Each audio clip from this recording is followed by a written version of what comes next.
بەناوی خوای بەخشندەی میهرەبان. چاڵاکیەکانمان لە لقی سۆرانی دەستگای نوری حکمە بەو شێوەیە بوو. طبعاً چاڵاکیەکان دوو بەش بوون، چاڵاکیان تایبەت بوو، کۆمەڵە چاڵاکیان تایبەت بوو بە خولی هاوینە و هەندێک چاڵاکیەکەشیان چاڵاکی بەردەوامن، پێگوترێت چاڵاکی هاوینە و زستانە.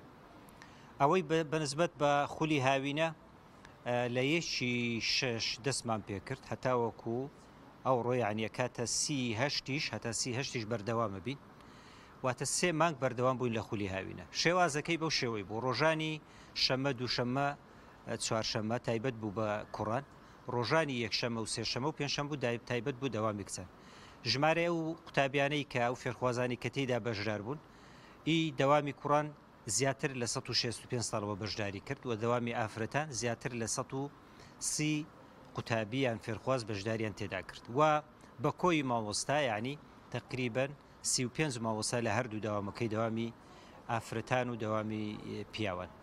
ئەو بابەت و مادانەی کە لە خولی هاوینە پێشکەش کران بریتی بوون لە فێرکردنی قورئانی پیرۆز، جا ئەوەی کە پیتەکانی نەدەزانی لە ڕێکانیای و ڕەوان کتابی کانیانی و ڕەوان فێری پیتەکانمانە کرد و دوای قورئانی پیرۆزمان فێرەکردن و ئەوەی کە پیتەکانی ئەزانی قورئانی ئەخوێن هەم قورئانی زیاترمان پێ شارەزا کرد و لەبەرمان پێمان لەبەر کرد.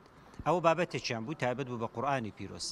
بابەتی دومیان ئاداب ئیسلامیەکان بوو، ئەویش منهەجێکی تایبەت بە دەستگای نوری حکمە هەیە بە ناوی پەروەردە و ڕێنوێنی یان ئاداب لۆ تەمەنی گەورەتر.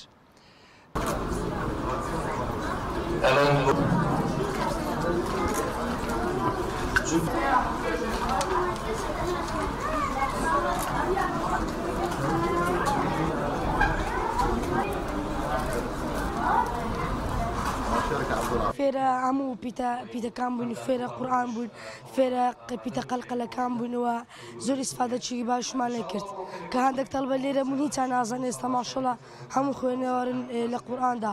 دەستخۆشی لە مامۆستایانی سەنتەر نوری حکمەکەم کە ئێمەیان فێری قورئان پیرۆز کرد لەگەڵ ئاداب. لێرە فێری ئیشتی زۆر بەسوود بووین، ئەو هاوینەمان بە فێرۆ نەچوو. بسم الله الرحمن قل هو الله أحد الله الصمد لم يلد ولم يولد ولم يكن له كفوا أحد.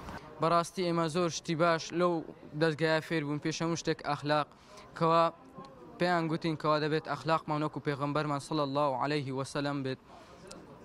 ئێمەیان فێر کرد پێش قورئان خوێندن ئەخلاق و ئادابمان باش بێت، قورئان بە خوشوع بخوێنەوە تەنها بۆ خودای گەورە. زۆر سپاسی هەموو دەستگاکە دەکەم. سلام علیکم، من نام هەدای هاڕ ساڵحە قۆناغ سێمە بوومە چوار. زۆر سپاس مامۆستایەکانم دەکەم لەبەر یارمەتیاندام لە پەروەردەڕێنووینی و کانیای ڕەوان و قورئان.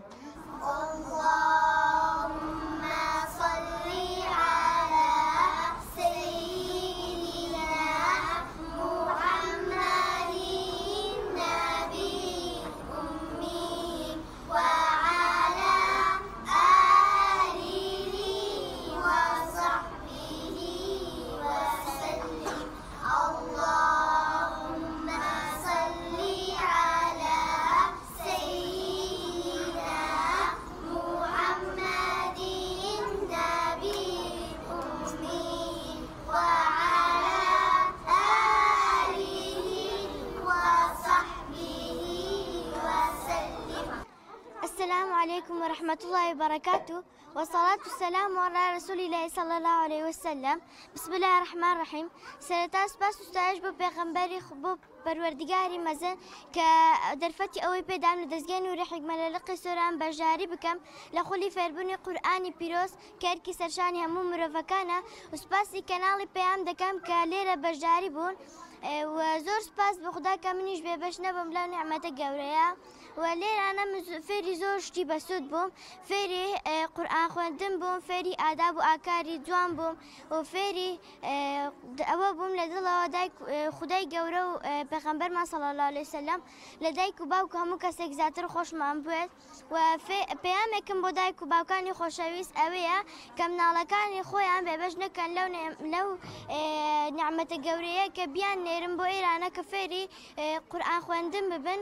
لێرە فێری قورئان بووم، فێری دزوو عەمە بووم کە مامۆستاکانی ئێرە هەمووان فێری قورئانیان کردم لە 3 مانگ لەگەڵماندابم بۆ ئەوەی قورئانی پیرۆز بە تەواوی بخوێنین و لەبەری بکەین هەمووی مامۆستاکانی ئێرە زۆر سپاسیان دەکەم.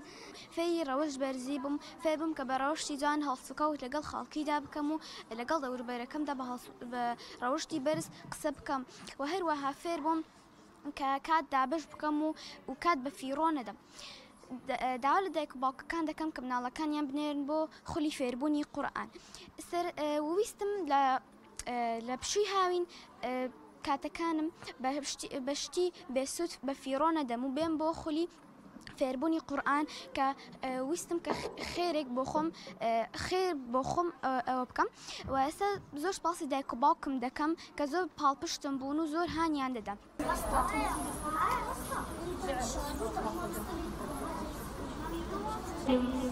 دێمە باوەشی سۆزی تۆ ئەی ئارامگیش هادی ژینم.